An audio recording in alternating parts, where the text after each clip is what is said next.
Hi, and welcome to Safety at the Frontline. I'm Jaren from Frontline Data Solutions, here to get you up to speed on the latest safety news.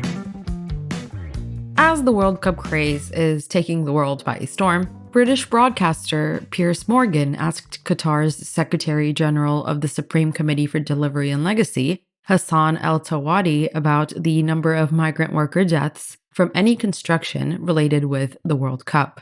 He answered that an estimated 400 to 500 workers have lost their lives, although the exact number is being discussed.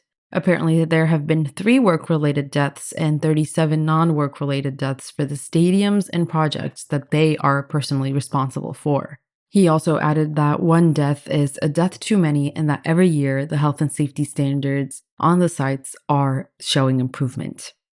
On to the next news. The buzz around heat stress have died down now that it's cold in most places, but the impact doesn't seem to change with seasons. A report published by Public Citizen states that employers' failure to mitigate the effects of heat stress on workers costs the US $100 billion each year, not to mention the heat-related illness, injury, and fatalities that could be prevented.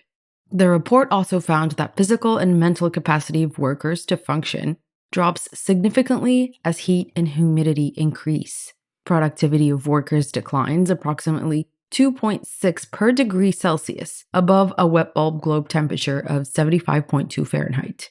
The lowest paid 20% of workers suffer 5 times as many heat-related injuries as the highest paid 20%, and that medical costs increase 41.6% per degree Celsius when the temperature exceeds 91.4 Fahrenheit.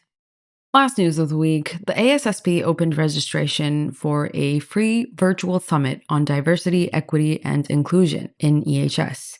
The online event, taking place on January 26, will be open to all EHS professionals. Seats are limited and first come, first serve, so if you're interested, make sure to book your spot early on.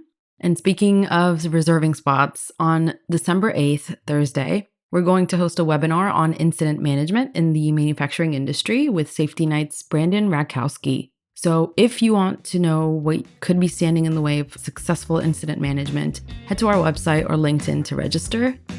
Don't forget to subscribe to our podcast for more EHS updates. And in the meantime, stay safe and stay tuned for next week.